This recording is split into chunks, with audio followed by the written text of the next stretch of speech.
오늘은 이제 BST 둘째 주 과정이에요. BST 비즈니스 스타트 트레이닝은 여러분들이 사업을 진행할 때, 이거 진짜 어떻게 해야 되지? 그리고 뭘 알아야 되지? 이런 소리는 도대체 어떤 얘기지? 이런 것들에 대한 아주 하고도 상식적인 내용을 담은 프로그램이에요, 시스템이에요. 그래서 우리가 이제 유통에 대해서 오늘은 이제 BST 둘째 주 과정은 첫 번째 과정을 여러분도 지난주에 저랑 같이 진행을 했습니다. 그런데 이제 유통의 흐름은 오늘은 유통에 관한 것들에 대한 플랫폼 비즈니스가 무엇인지 이러한 내용에 대해서 여러분과 함께 짚고 넘어갈 거예요. 왜냐하면 이것을 알아야지만이 네트워크 마케팅을 여러분들이 인지할 수가 있어요. 네트워크 마케팅 그러면 많은 분들이 다단계잖아 이렇게 얘기해요. 그거 나 옛날에 해봤어 이렇게 얘기해요. 근데 무엇을 해봤는지 해봤다라면 내가 명확하게 안다라면 나는 성공에 있었어야 되겠죠. 근데 내가 성공하지 못하고 있었다면 나는 제대로 알고 있는 것은 아니다. 그러면 우리가 네트워크 마케팅을 이해하기 전에 이 유통의 흐름을 좀 먼저 알자. 그러면 유통이라고 하면 무엇일까? 여러분 유통이 뭐예요? 유통은요, 물건을 제조하고 제조사에서부터 소비자까지 이르기까지 과정을 유통이라고 하는 거예요. 음. 근데 이 유통에서 이제 과거의 유통은 이렇게 유통의 기본적인 내용을 좀 맥락을 알고 진행하면 좋겠죠.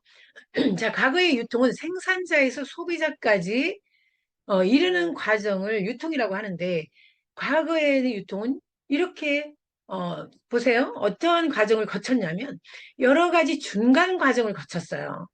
생산자가 총판에게 물건을 납품을 하면 총판에서는 다시 도매로 또 넘어가요. 도매에서 소매로 또 넘어갑니다. 소매는 대리점으로 넘어가고요. 대리점에서 소매점, 슈퍼마켓 이런 데로 다 넘어가죠. 그리고 나서 소비자까지 넘어오는데 이렇게 아주 많은 유통 과정을 거쳤어요. 그러니까 어떤 단점이 있냐면 생산자가 100원에 생산했던 것을 제조 원가가 100원인 것이 소비자까지 넘어오니까 중간 마진이 붙어서 여기에 또 광고비가 붙죠. 광고를 해야 되고 또 이러한 과정을 거쳐야 되고 이런 것 때문에 소비자까지 넘어오는데 이런 많은 유통 과정을 거쳐서 1,000원에 판매가 된다라는 거예요. 그러니까 소비자는 값싼 제품을 비싸게 사는 거죠. 왜? 중간 마진 때문에. 그런데 세월이 좀 변하면서 생산자 원가를 조금 더 높여주자. 원가를 조금 더 해서 질을 좀 더 좋게 만들어서 소비자가 생산자가 200원에 좀 조금 원가를 높여서 책정을 하면 그럼 좀 제품이 좀 질이 좋아지겠죠? 근데 소비자는 조금 할인된 가격으로 900원에 가져간다. 왜? 중간 이 마진 유통 과정을 확 줄여버린 거예요. 어떻게 줄였냐? 온라인으로 쇼핑몰로 창고마트를 만들어서 대량으로 물건이 들어가서 조금 저렴하게 사는 특히 이제 코스트코 같은 데는 대량으로 소비가 이루어지는 곳이잖아요. 그래서 그 코스트코의 그 창업주가 CEO가 시네갈이라는 분이에요. 그 시네갈이라는 분이 리더십 불변의 법칙에 나오죠. 그 사람의 리더십 경영 방침이 굉장히 그 직원들의 복지라든가 그리고 희생과 봉사, 자기 이익을 위해서 이런 뭐 회사를 운영하는 사람이 아니라 어, 그 코스트코가 굉장히 그 연매출이 높음에도 불구하고 굉장한 뭐 마트잖아요. 그런데도 CEO 중에 하위 10위권에 들어가는 CEO 봉급을 가져가는 사람이에요. 그 정도로 자기 이익보다는 직원들의 이익에 준해서 이 경영을 하는 리더십을 가지고 계시는 분이어서 제가 갑자기 이 창고마트 하니까 또 우리 코스트코가 생각이 나니까 또 시네갈이 또 생각이 납니다. 그래서 이 사람의 경영 방침이요. 정말 질 좋은 제품을 다량으로 묶어서 소비자가 저렴하게 가져가고 또 어떤 회사보다도 직원들의 복지에 힘을 써서 직원들이 자기의 가치를 높이고 그로 인해 소비자들에게 더 친절하게 봉사해서 더 많은 이윤을 남기는 아주 이런 경영 방침을 가지고 있는 사람이에요. 그래서 자 보면 이렇게 세월이 좀 변하면서 90년대에는 창고마트가 대량으로 막 들어오기 시작을 했죠. 월마트라든가 뭐 까르푸르라든가 옛날에 또 지금 뭐 이마트라든가 이런 마트들이 출연하면서 또는 온라인으로 쇼핑몰로 그래서 소비자들은 좀 저렴하게 가져갈 수 있었지만 이 유통 방식은 과거 유통 방식보다 좀 진화되어 왔지만 여전히 기업이 돈을 버는 거죠. 기업이 부자가 되는 방식이죠. 소비자가 이 유통에 참여할 수 있는 내용은 아니었다라는 거죠. 근데 좀 더 이제 2000년대가 도래하면서 생산자와 소비자 사이에 네트워크 마케팅이 존재를 하게 되는 거죠. 네트워크 마케팅 방식은 59년도에 출발을 합니다. 자, 1920년대 미국에서 하버드 대학생이 논문에서 이 시장의 흐름을 어디에서 소비가 일어나는지를 파악하는 논문을 쓰다가 그때 당시에는 TV에서 또는 어, 뭐 책자에서 신문 광고에서 광고를 보고 소비가 일어나는 그러한 시대였는데 누군가가 쓰고 아 이게 참 제품이 좋구나 쓰고 좋으니까 전달하다 보니까 아 그 사람의 이 얘기를 듣고 후기를 듣고 아 그럼 나도 써볼게 이렇게 해서 매출이 많이 일어나는 것을 파악을 하게 된 거예요. 아, 이렇게 누군가가 쓰고 좋으니까 전달하니까 이렇게 더 많은 매출이 일어나는구나라는 것을 논문에 쓰다 보니까 던킨 교수라고 하는 분에 의해서 이것이 학술지의 학술적 용어인 네트워크 마케팅으로 등장을 하게 된 거예요. 그래서 네트워크 마케팅이라는 용어가 50년대 처음으로 알려지면서 기업이 아 그럼 이 네트워크 마케팅 방식을 누군가가 쓰고 좋으면 전달해서 매출이 일어나는 방식을 우리도 한번 해보겠다라고 한 것이 에이본이라는 회사였고요. 또는 아메이라는 회사가 이것을 59년도에 처음으로 도입을 하게 되죠. 굉장히 성공적으로 이끌게 되죠. 그래서 우리나라에 들어온 건 91년도에 아메이가 한국에 상륙을 하면서 우리나라의 많은 네트워크들이 이제 이 방식을 채택을 해서 생산자에서 더 원가를 좋게 만들어서 100원을 더 써서 300원으로 만들어서 소비자는 700원에 가져가는 방식을 채택을 하는 거예요. 근데 정말 놀라운 건 이 소비자가 이 유통에 참여하게 된다는 거죠. 누군가의 소비가 곧 소득으로 이어지는 이렇게 선순환 구조로 이어진다라는 거예요. 그래서 네트워크 마케팅은 기업이 돈을 벌어가는 것이 아니라 개인이 참여해서 개인이 돈을 벌어가는 그 구조로 이루어져 있다. 그런 의미에서 봤을 때 소비가 곧 소득이 되어서 그 소득을 창출하는 사람이 부자가 될 수 있는 그런 유통 방식이다라고 할 수 있는 거죠. 네트워크 마케팅은요, 중간 마진이라든가 모델이 필요가 없어요. 음. 소비자와 소비자를 전달할 때 가장 진실된 경험과 정확한 제품 전달을 할 수 있다라는 거예요. 그래서 그 마진은 누가 가져가느냐? 소비자에게 주겠다라는 겁니다. 회원제 마케팅으로 멤버십으로 이루어지는 개념으로 보면 된다라는 거죠. 그런데 우리나라에서 이 네트워크 마케팅이 처음에 시행이 되면서 여러 가지 문제가 됐던 것이 그래서 뭐 다단계 어쩌고 뭐 옥장판 어쩌고 막 이랬잖아요. 이런 것들이 문제가 됐던 것이 이제 제품이라든가 무분별한 제품, 좋지 않은 제품을 막 판매하려고 여기에 막 런칭을 하고 이런 내용이었고요. 그리고 아주 값싸고 저질스러운 제품들을 아주 뭐 뻥튀기해서 비싸게 파는 그런 그 정말 시대가 있었죠. 그리고 마케터들의 자질 문제가 정말 상당히 수준이 낮았던 그래서 뭐 합숙을 한다거나 아주 뭐 정말 그런 내용들 때문에 매스컴을 타게 되면서 다단계는 아주 나쁜 것이다 이러한 개념이 자리를 잡았던 거죠. 근데 실상 네트워크 마케팅은 이 네트워크 마케팅의 본질은 이렇게 20년대 하버드 대학생으로부터 시작을 했고 지금까지 오면서 전 세계에 이 직접 판매 부분에 어마어마한 매출을 이끌고 있는 주력이 되었다. 소비자는 결국은 값싸고 편리한 쪽으로 이동하기 때문에 소비자는 결국 소비자의 개념은 소비를 하는 사람들이란 뜻이에요. 소비를 해서 없애는 사람들이란 뜻이에요. 그럼 소비자들은 결국 어디로 향하느냐? 값싸고 내가 좋은 제품을 값싸게 살 수 있다면 소비자들이 이동할 수밖에 없는 거죠. 근데 네트워크 마케팅은 값싸고 품질은 좋은데 더더군다나 나이가 소비를 했더니 나에게 소득까지 들어오더라. 이 내용이라는 거죠. 그럼 소비자들은 네트워크 쪽으로 굉장히 많이 이동이 되겠죠. 지금 시대는 한 집 걸로 네트워크 마케팅을 안 할 수 없다. 이제는 모두가 회원에 들어있고 내가 회원으로 등록해서 휴지라도 쓰고 있는 그러한 행태의 시장으로 변화했다라고 이해하시면 될 것 같아요.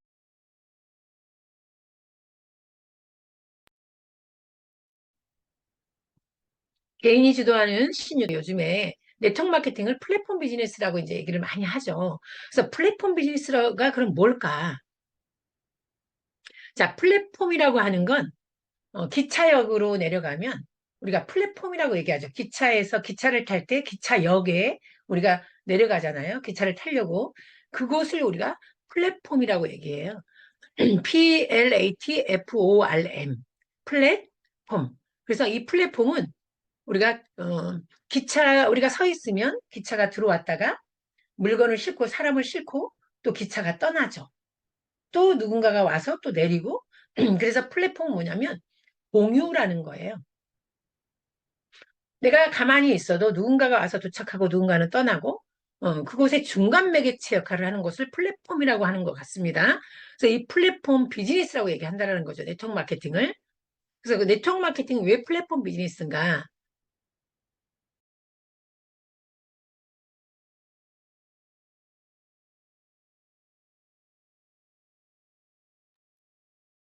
자, 네트워크 마케팅은 회사와 생산자가 있어요. 소비자가 있습니다. 회사는 생산자에서 납품을 받겠죠. 생산자는 소비자에게 제품을 보내주고 소비자는 제품을 구매하는 과정을 이제 맺겠죠. 자, 과거에는 생산자로부터, 아까는 과거 유통을 여러분들이 보셨어요. 생산자로부터 소비자까지 오는데 중간 과정이 굉장히 많았죠. 근데 네트워크 마케팅 플랫폼 비즈니스는 뭐냐면, 자, 회사가 있고 생산자가 있으면 소비자까지 오는 과정에, 어, 이런 네트워크 마케팅 회사가 있는 거죠. 그리고 요즘에는 쿠팡이라든가 배달의 민족을 예로 들어볼게요. 자, 회사가 있어요. 또는 비교하기 쉽게 여러분이 오늘 아침에 일어나서 날씨가 꾸물꾸물해요. 아, 나 커피 한 잔 먹고 싶네. 그러면 여러분들이 커피를 먹고 싶다 그러면 어디다가 주문해요? 카페에다가 주문했어요, 과거에는. 과거에는 카페에 주문하면 카페에서 나한테 커피를 보내줬는데 요즘에는 여러분이 커피를 누구한테 주문하냐면 배달의 민족에 주문해요. 내가 고기를 먹고 싶다. 뭐 매트를 사고 싶다. 그럼 쿠팡에 주문하는 거죠. 쿠팡이 그걸 생산합니까? 배달의 민족이 커피를 생산해요? 만들지 않아요. 그 이들은 어디에서 가져다 주냐면 생산자로부터 가져다 주는 거예요. 생산자에서 픽업을 해서 소비자에게 택배로 보내주는 거죠. 생산자로부터 가게로 가서 커피를 사서 주문을 한 것을 받아서 소비자에게 갖다 주는 거죠. 이것을요, 플랫폼 비즈니스라고 하는 거예요. 소비자가 생산자에게 직접 하지 않는 거죠. 중간에 누가 있느냐? 배달앱이 있거나 쿠팡이 있거나 마켓컬리가 있거나 어, 마켓컬리에서도 내가 맛있는 고기 또는 건강한 식품을 내가 주문하고 싶다 그러면 마켓컬리 주문하면 마켓컬리 김설아 대표가 그걸 열심히 만드나요? 아니에요. 그곳에 아주 좋은 품질 좋은 제품들을 납품하려고 많은 생산자들이 있는 거죠. 그 안에. 그럼 그것을 소비자에게 연결해 주는 것을 요즘에 이것을 플랫폼 비즈니스다 이렇게 얘기를 하는 거예요. 자, 그러면 스테미가 있습니다. 스테미가 있고요. 소비자가 있어요. 소비자가 스테미에 내가 바로 직접 주문을 하는 것이 아니라 반드시 내가 멤버로 가입을 해서 내가 누구에겐가 회원 밑으로 등록을 하는 거죠. 우리 경혜 사장님이, 대표님이 우리 임수근 사장님 리더 밑으로 회원 가입을 해서 내가 멤버로 소비자 등록을 하는 거죠. 그러면 내가 필요한 것들을 주문하게 되면 회사로부터 그것이 소비자에게까지 배달이 되는 거예요. 그래서 우리가 하는 역할이 뭐냐면 쿠팡이나 배달의 민족처럼 우리가 중간 역할을 해주는 역할이다. 이것을 플랫폼 비즈니스다. 우리는 플랫폼을 하는 사람들이다. 이렇게 생각하시면 됩니다.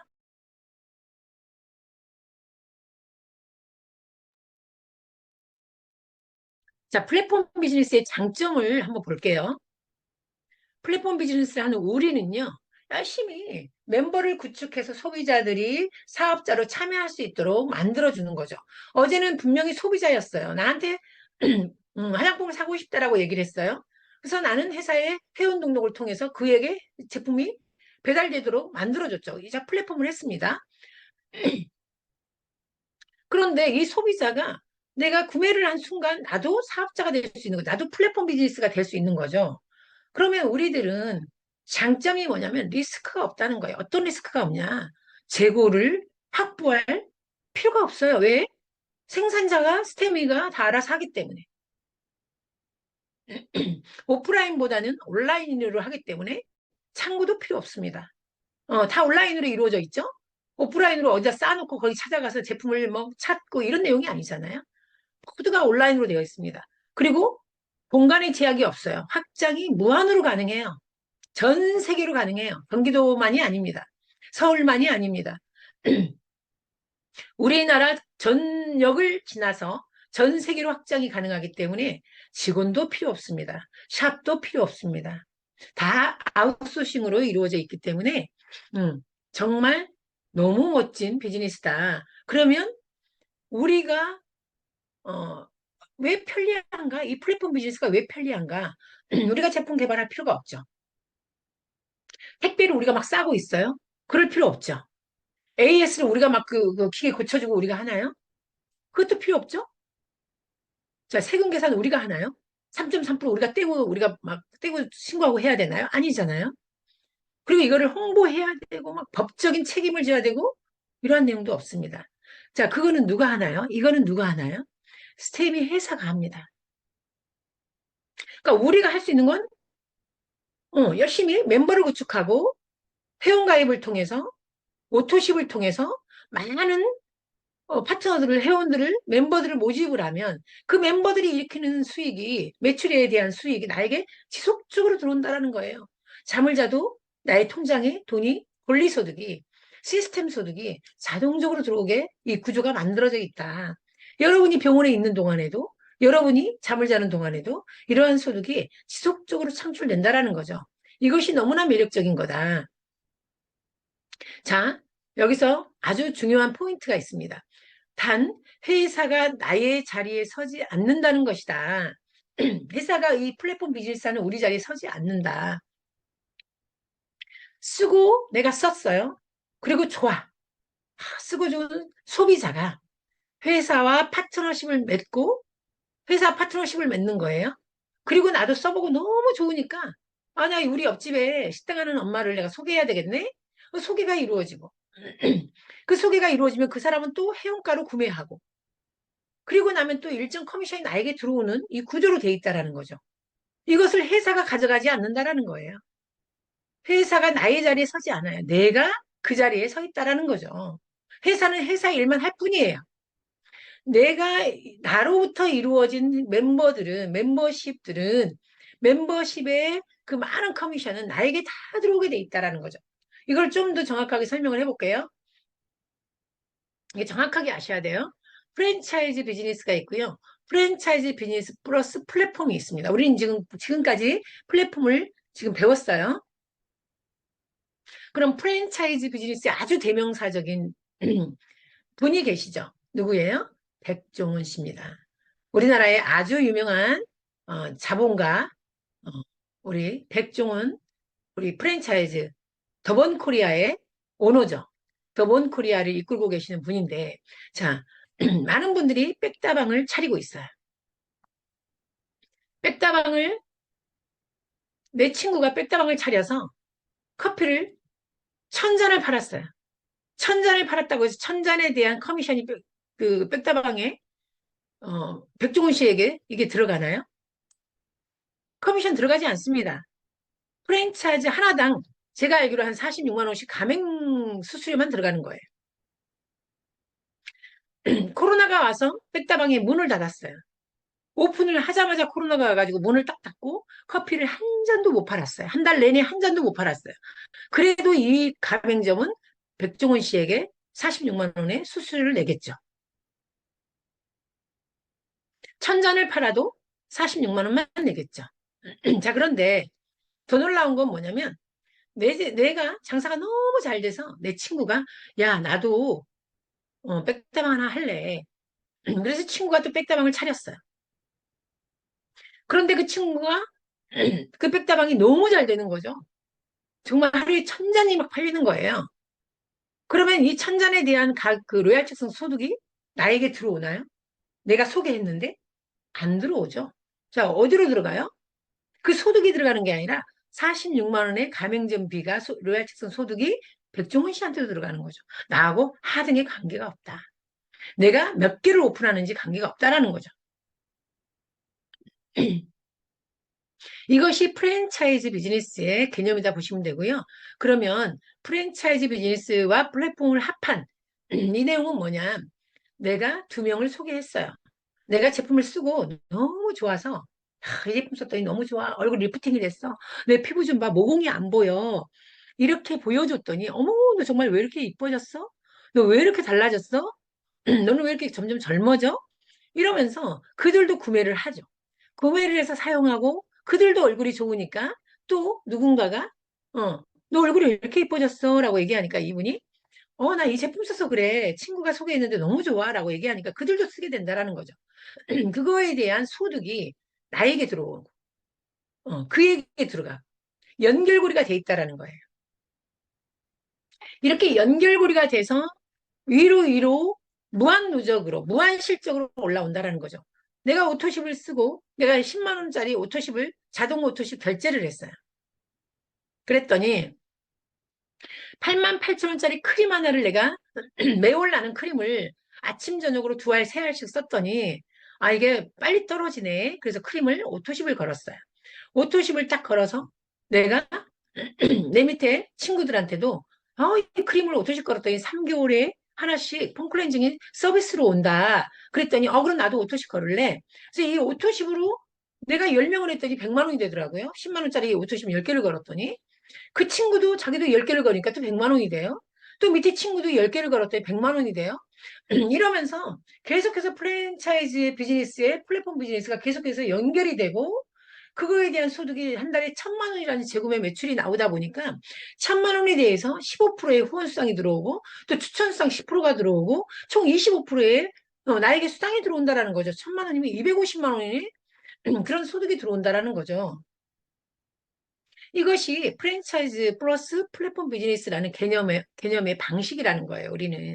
그래서 나로부터 시작되어서 내 합으로 무한누적으로 생겨지는 그런 가맹점들이 그런 한 사람 한 사람의 멤버들이 나에게 지속적인 소득이 된다라는 거예요. 그들의 소비가 나에게 지속적인 소득으로 이루어지더라. 이것이 플랫폼 비즈니스입니다.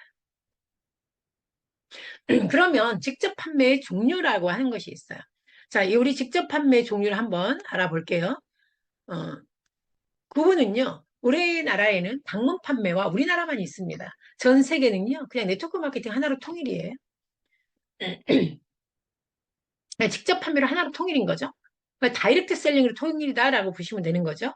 근데 우리나라는 구분이 딱 되어져 있어요. 방문 판매법과 후원 방문 판매, 그리고 네트워크 판매, 이렇게 나눠져 있습니다. 그래서 방문 판매는 보험회사 같은 또는 야쿠르트 아줌마 같은 설화수 아줌마 같은 이런 것을 방문 판매를 하죠. 내가 판매해서 그냥 매출이 일어나면 나에게 소득이 들어오는 거예요.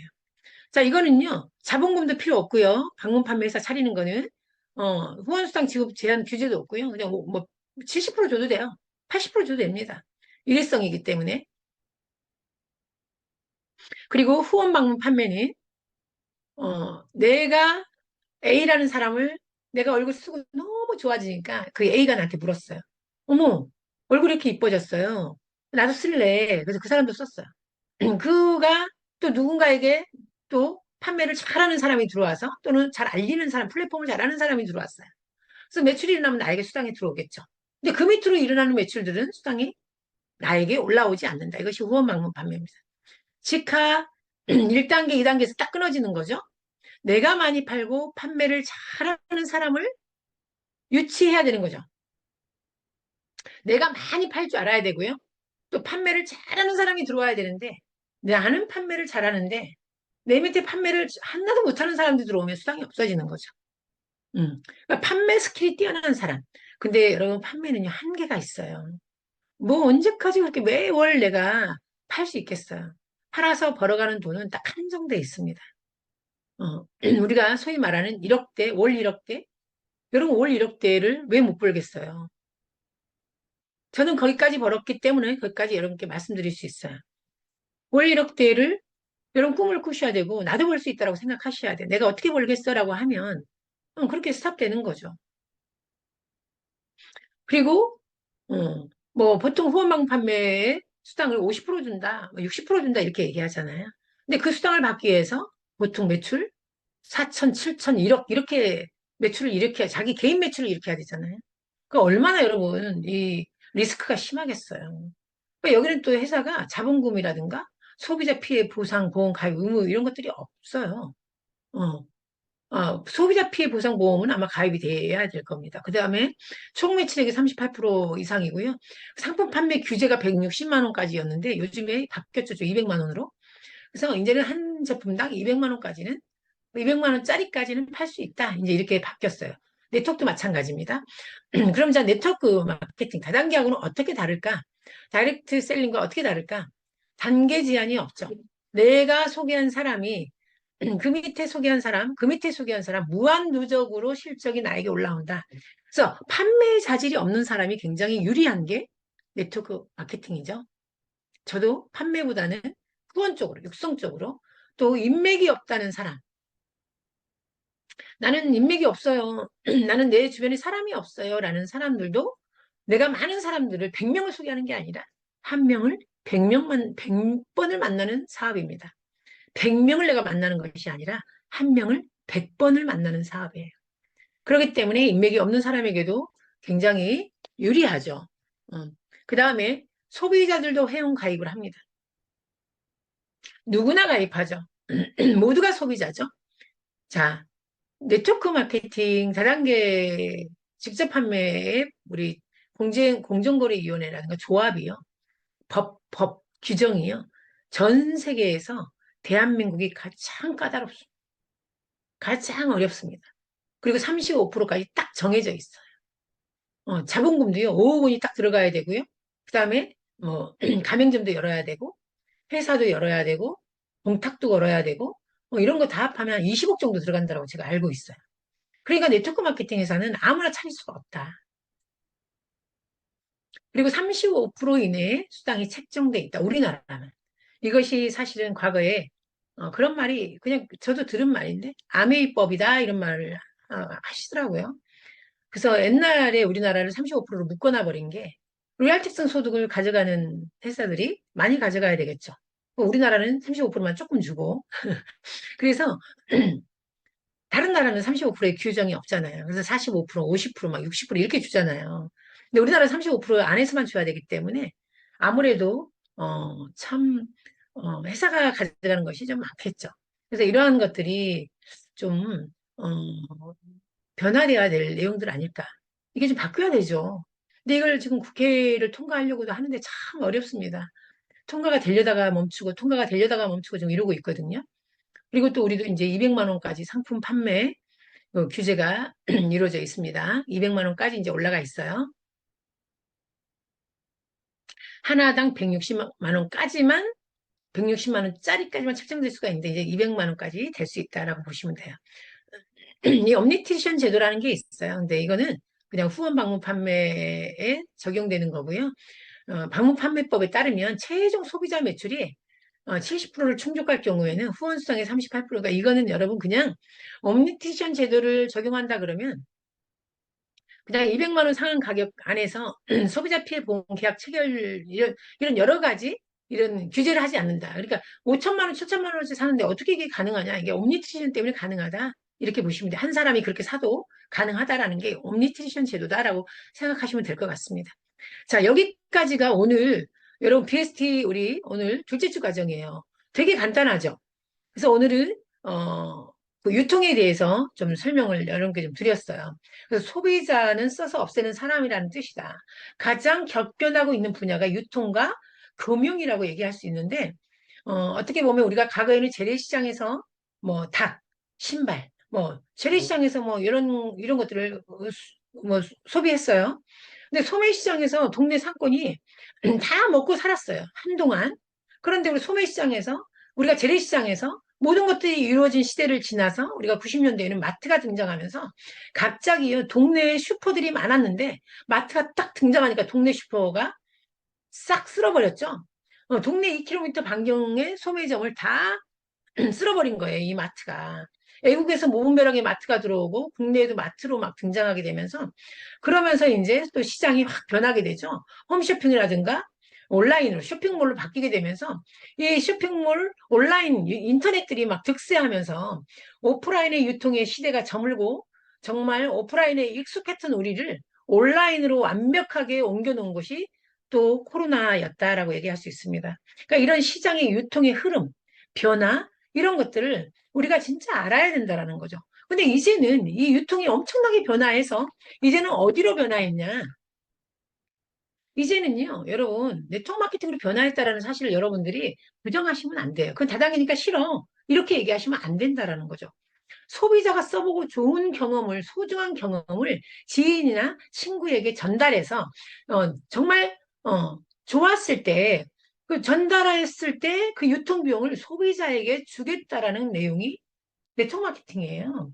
그래서 이것을 우리가 이제는 이 변화를 받아들여야 된다라는 거죠. 아직도 어머나 다단계니까 아직도 나 그거는 너무 인식이 안 좋아서 이렇게 말하기에는 그런 사람은 시대의 트렌드에 너무나 낙후돼 있다.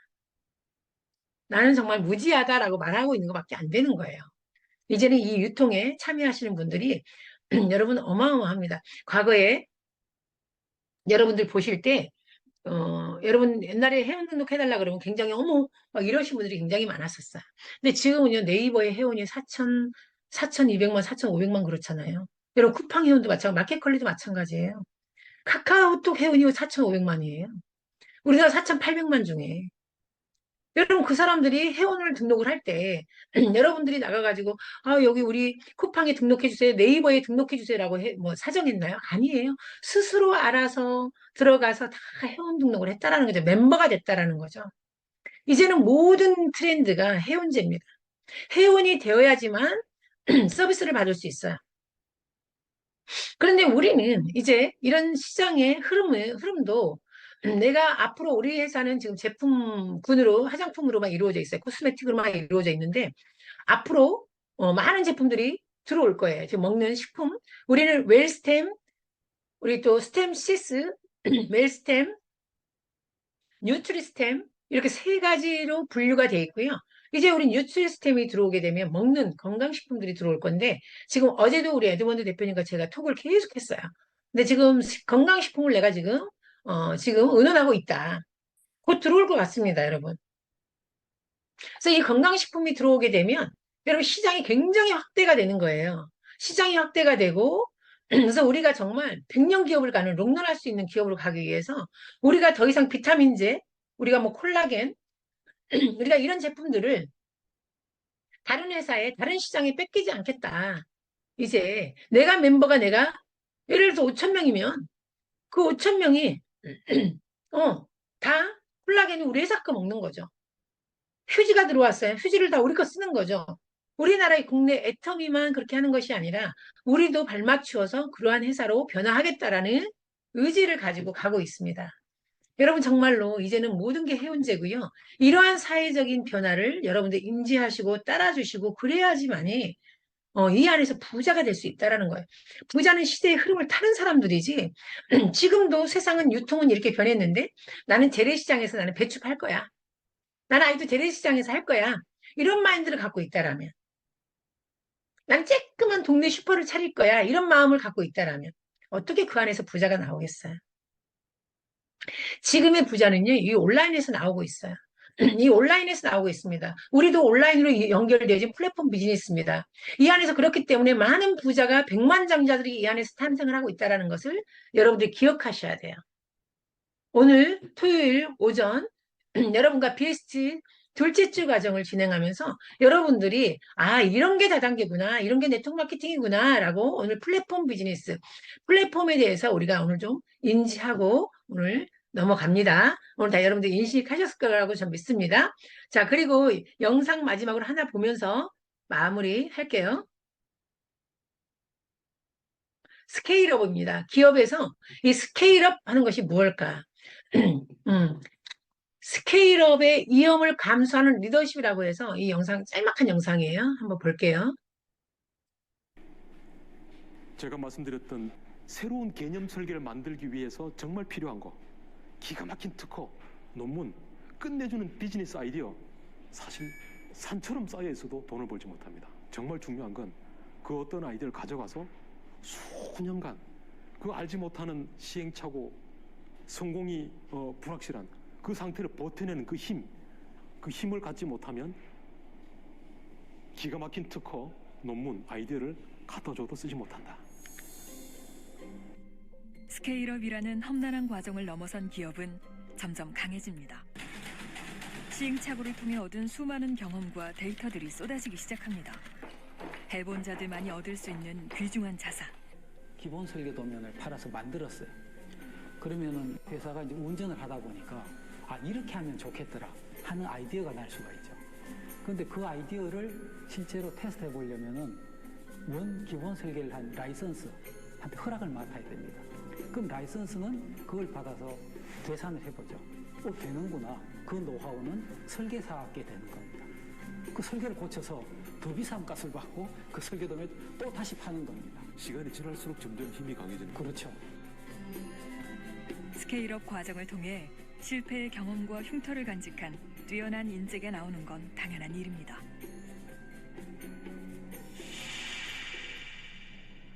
산업 선진국들은 오랜 시간에 걸쳐 역량을 축적해왔습니다. 그 중에서도 축적의 속도가 가장 빠른 나라가 있습니다.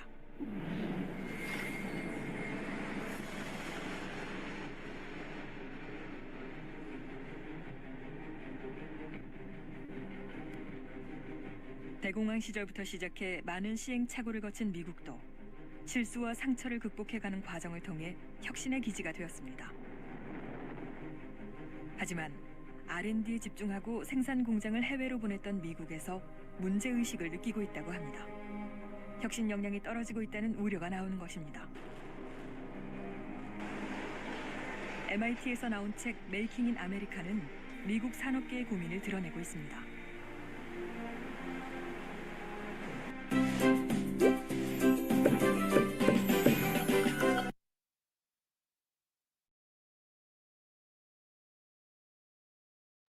자, 여러분 잘 보셨나요? 스케일업이라고 하는 게 스케일이 뭐예요? 저 사람 참 스케일이 크네 이러잖아요. 규모라는 거, 규모. 어우, 우리 김성희 님 스케일이 장난이 아니야. 우리 이런 말 하잖아요. 그게 이제 그 사람의 규모가 와, 크다. 업은 뭐예요? 확대라는 거거든요. 그러니까 그 사람의 규모를 확대시킨다. 그러니까 우리가 처음에 들어왔을 때는 그냥 소비를 하려고 왔어요. 화장품 하나 쓰려고 왔어요. 그런데 내가 스케일업 해보는 거죠. 나를 확대시켜 보는 거죠. 어떻게? 이 시스템을 통해서, 와, 나 이거 한번 해볼래. 나도 진짜 저렇게 한번 돼볼래. 나의 꿈을 정말 확장시키고, 명확하게 꿈을 설계하고, 내 목표를 정하고, 그 목표에 의해서, 내가 그 목표를 이루려고 계획하고, 그 계획을 내가 실천하려고 노력해 오는 거죠. 이러면서 내 스케일업이 되는 거죠. 스케일업이 되지 않으면 나는 그냥 소비자로 끝나는 거예요. 그냥 들어와서 제품 하나 쓰고, 그냥 뭐, 쓰니까 좋네. 그냥 이 정도로 끝나버리는 거죠. 스케일업이 안 된다라면. 그러니까 아까 얘기하잖아요. 그렇게 차고 넘치는 아이디어, 도면, 뭐 엄청난 것들이 많아도 스케일업 하지 않으면 그냥 그거 그냥 그렇게 그냥 썩는다. 이렇게 얘기하잖아요. 그러니까 스케일업이라고 하는 건 정말로, 어떤 노력과 정말 고통과 어떤 정말, 그걸 통해서 그 역경을 통해서 나를 스케일업 하는 거예요. 그 과정들을 만들어내자라고 하는 거죠. 그러니까 스케일업이 우리에게 정말 중요하다라는 거. 그래서 오늘 이 자리에 들어오신 여러분들은 오늘도 스케일업 하시는 겁니다. 여러분들 오늘 스케일업 되신 거예요. 여러분의 스케일업을 통해서 우리가 멋지게 변화하고 우리 정말 모두가 성공할 수 있는 그런 여러분들과 함께 만들어 나가기를 진심으로 바라겠습니다. 오늘 이것으로 BST 끝내겠습니다.